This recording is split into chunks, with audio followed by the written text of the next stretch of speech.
The principled BSDF in Blender 4.3 has a lot of control over creating realistic materials. But there's one thing it doesn't do natively, dealing with surface roughness, that could improve the realism of certain types of surfaces and scenes. I've done several videos talking about roughness, and specifically one dealing with variable roughness on a surface.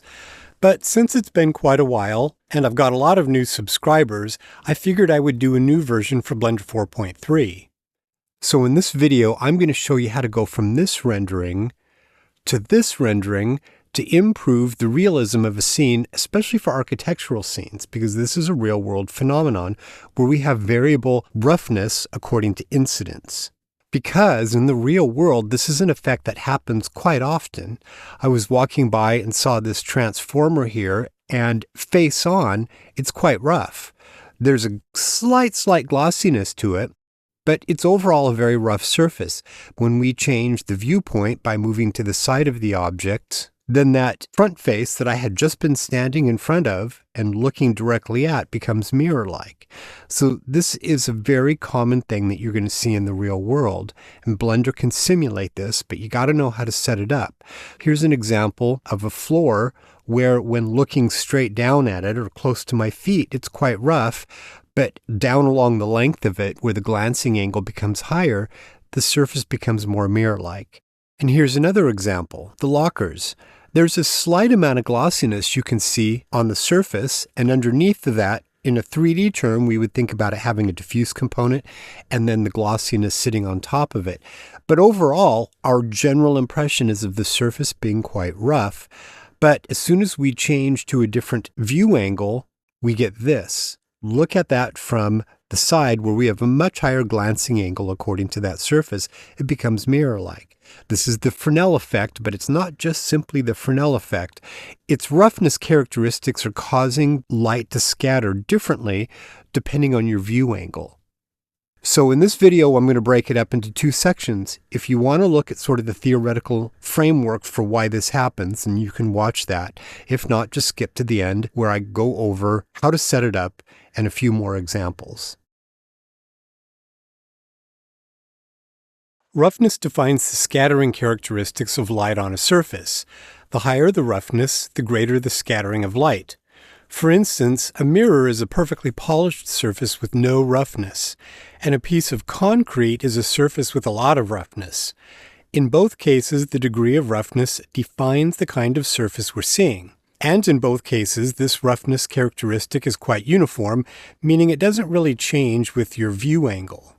So we're talking about variable surface roughness on glossy surfaces. These are surfaces that may have a lower diffuse component with the glossy layer on top, or with surfaces that are only glossy, such as a black plastic.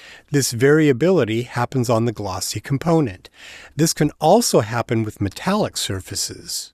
In particular, we're talking about surfaces that are generally rough from a broad range of view angles, but ones that may actually become mirror-like at high glancing angles. So the overall definition of looking at the surface is one of generally a rough glossy surface. This is because the microfacets which scatter light on a surface may in fact have enough coherence at glancing angles to make the light reflect in a more mirror-like way. This is a very common feature in reality, and the principled BSDF doesn't support this natively. However, we can easily configure it to do this with the addition of two nodes that cause roughness to change with incidence. This is actually quite important for architectural renderings, where a floor may be quite rough when looking directly at it, but will become more mirror-like at higher incidence. Think about standing on a floor and looking down at your feet. This is a low incidence view angle. Your line of sight relative to the normal at the view intersection point are essentially the same. They're parallel to each other. But looking down a long hallway, your line of sight is more generally parallel to the floor. However, it does eventually intersect with the floor down the distance of the hallway, and at that intersection point, the normal of the surface relative to the line of sight has a large angle measured between the two. This is a high glancing angle, and surface roughness can often behave differently in this condition. An important consideration in all of this is that the Fresnel effect governs reflections on low and high incidence angles. Higher incidence angles have higher degrees of reflectivity, and lower incidence have lower reflection intensities. The Fresnel curve defines the degree of reflectivity between these two endpoints. However, as the surface roughness increases, the strength of the Fresnel effect with its higher reflectivity values at glancing angles decreases.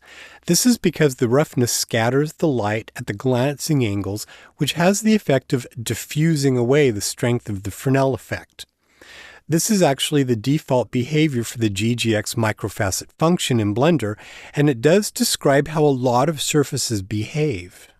But some surfaces have this more complex microfacet composition that creates greater roughness at low glancing angles, meaning the overall general appearance of the surface, but more mirror-like characteristics at glancing angles. So in this scenario, the Fresnel effect still dominates at these higher glancing angles. It's not diffused away as it would be on a generally overall rough surface. And so this is what we want to simulate in Blender, and we can do this easily enough. So let's take a look at a very simple, basic scene that's going to help us understand all of these things that are happening with roughness and the Fresnel effect and this variable reflectivity. So we look at the fact that we have two cameras in the scene here. One is called camera down, meaning it's down low to the ground plane, and the other is the camera up, which is up higher looking down onto the ground plane. So the camera up has a lower incidence angle relative to the normal at the intersection point of the line of sight, and the camera down is a higher incidence angle because it's got a higher angle relative to that line of sight intersection point. It's pretty simple once you start getting a sense of this. So these higher incidence angles relative to the side of the cube here and the flat ground plane have a higher degree of reflectivity than these face-on low incidence areas. That's the way the Fresnel effect works on perfectly sharp mirror-like surfaces. So let's take the ground plane and let's just gradually begin increasing roughness, and we're going to see that as we do that, it gradually decreases the strength of the Fresnel effect. You can see those glossy reflections starting to fade as we reach about 0.5.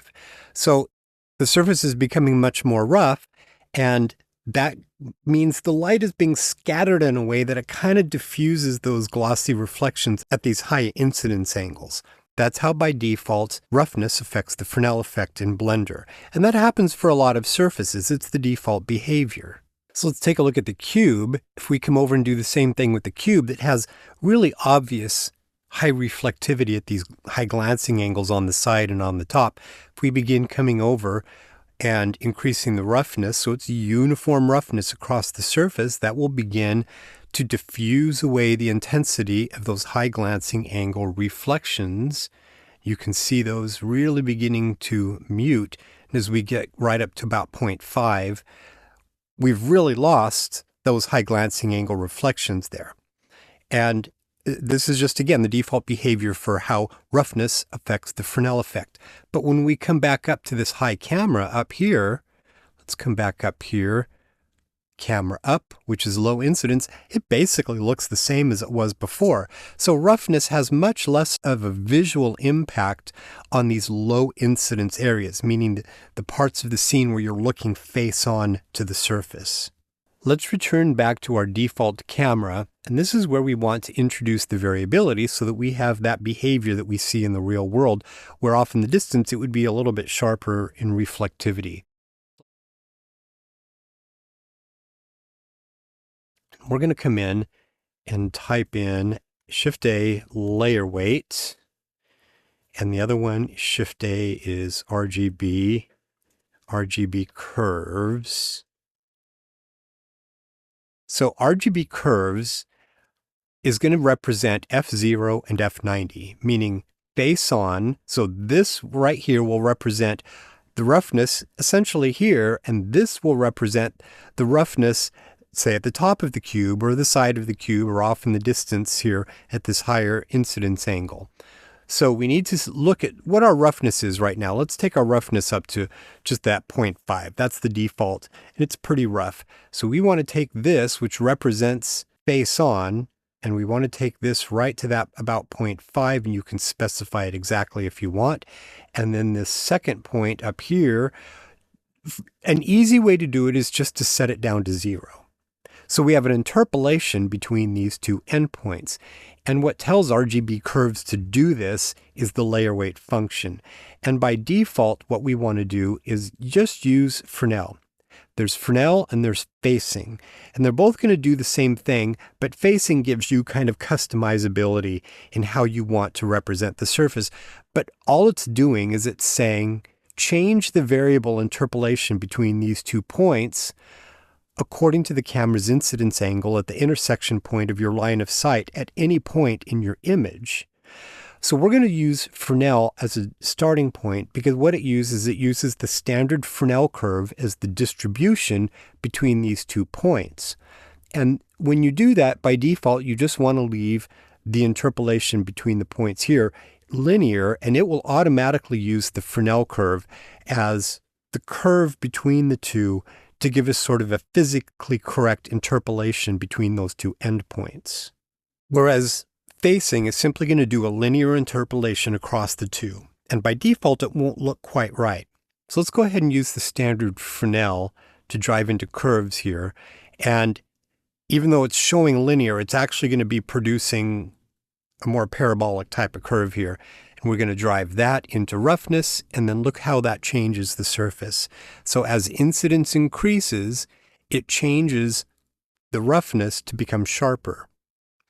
Now, for low incidence areas, it's not going to have much of an effect because low incidence areas are defined by this endpoint here. And that means when we come to the camera that is up, which is low incidence, it looks pretty much the way it was before, right? I mean, if I came over here and disconnected it and took that back to the uniform roughness, it looks pretty much the same.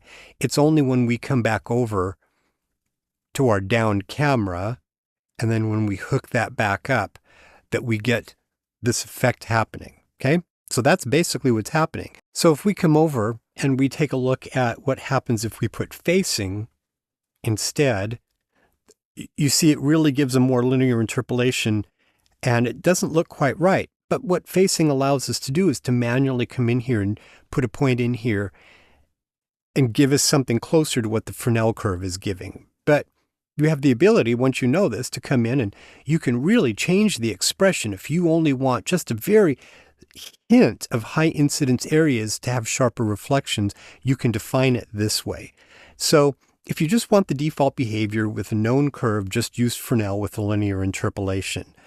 If you want custom, then you can play with it like this.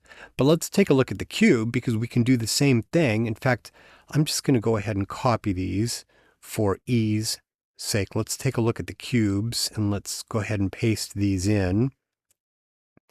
Let's return this back to the default linear. And we want to look at the fact that I have roughness that's right about that 0.5. Let's just set that to 0.5 exactly, which is right here. So this is F0, that represents right here, and this again represents this high incidence on the side here. So we're going to come over and we're going to go back to Fresnel as the starting point, drive this into roughness, and then look how it changes that so we get the behavior of rough face on and sharper reflections at higher glancing angles. This is what you do to define this kind of physical effect that you see in the real world, just like the examples that I showed at the beginning of the video. So let's take a look at some other rendered examples to see how this plays out in more interesting scenery. In this scene, we have a lot of reflective surfaces, but it's really the ground that we're interested in right here. Because this, again, is one of the most common areas that you're going to see an expression of this effect in the real world. It's got glossiness to it, but it's still a fairly rough surface. We have the lower diffuse component, and then we've got the glossiness sitting on top of it, and that's what we see here. But as soon as we come in and we turn on this variable reflectivity that we've just been defining, then we get this.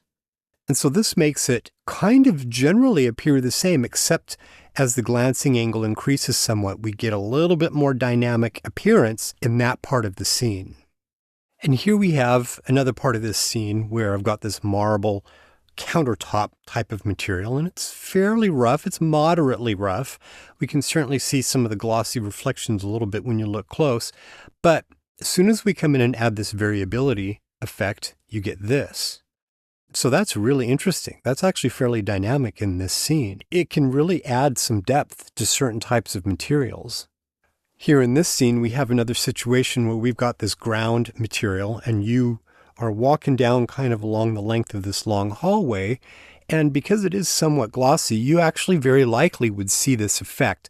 But with uniform roughness, it diffuses the strength of the Fresnel effect down the length of the hallway until we turn on our variable roughness technique and we get this. So that's really quite dynamic, isn't it? So let's take a look at another example from this scene. In this case, we have uniform roughness of a moderate degree of roughness across the surface, and as soon as we add our variability in, we get this. And I think this is much more interesting of a surface. But let's do something unique with this one. Let's say that we wanted to have uniform roughness, but we wanted that roughness to be much more sharp in nature, just to give us a sense for how this sharper roughness affects the surface if it's not variable, and we get this. In this case, I've got this countertop material, and it's already in this variable roughness state, but the camera is up higher, so we don't notice it as much until I come down, and then we get a sense for how the sharpness increases because of the higher incidence angle. So let's talk about metals now. So far we've been talking about diffuse surfaces that have a glossy component sitting on top, and it's the glossy component that we've been affecting with this variability. But metals, which generally are just going to be considered sort of a single uniform reflectance layer, generally, can also exhibit this effect. So here I have this bathroom scene again, and I've replaced the marble with a just generally rough sort of metallic surface. It's defined entirely by having the surface put into metallic mode. Well, what happens if we introduce this variable roughness to the surface? We get this. Well, that's quite significant in terms of a visual impact. We're really seeing it because it's not a thin glossy layer on top. It's the whole reflectance surface that's changing its roughness. Well, metals are super interesting because metals often have what we call secondary roughness characteristics. In this particular case, you may see metallic surfaces that behave this way. I mean, this is certainly something that I do see from time to time, but you also may see a situation where you have some of that secondary reflectance roughness still intermixed in this top area, and by doing that, we get this. So it reintroduces a little bit of roughness on the top, but it's mixed in with the glossier variable surface. So let's take a look at how we set that up. So when we take a look at this, it's largely the same that we were having with our diffuse plus glossy material, but in this case we have the material set to be full in metallic mode, and I've already got the layer weight and RGB curves tied in. If we take that off, then the surface goes back to its uniform roughness. Well, I kind of like the effect that we're having here, and I'd like to reintroduce a little bit of that secondary roughness to the top of the surface. So the way that we go about doing this, let me shut the renderer off temporarily, is we come over and we take our original material, the principled BSDF, and Shift D, and we just duplicate that. Okay, so we put that up here. And I'm going to set its roughness to about 0.25. So I don't want it to be too rough. 0.25 is something that I think works pretty well, but we need to mix it in. So this is a secondary characteristic. So we're going to do Shift A, and let's do a mix shader right here, and we tie in the original with the variability down there. And importantly, this is uniform. We don't tie the variability into this. Okay, so that means that this uniform roughness will affect these areas and the high incidence areas the same, which is what we want. So we take this and drive that in. But we really want the factor to be weighted to skewed towards the material component down here, the principal BSDF that has the variability. We want it to be the primary characteristic that we look at. So we're going to take factor and we're going to skew it up to about right there. And going left means it's going to bias the shader to the second socket. Okay, so if you bias this direction, then this principled BSDF is going to be predominant. So let's take this back over. So our second one right there, right about there, is down here. It emphasizes this with the variability, and then we just tie this in to the material output and we re-render, and then we get a little bit of the hint of that variability on the top. And that just gives it some solidity. And this is something you actually see. I was in a restaurant not long ago that had exactly this effect, these metal tables that at a high glancing angle, when I got my eye looking down across the surface, it was really, really sharp, mirror-like, but it still had the secondary roughness characteristics in it. So I hope you found this to be a useful tutorial.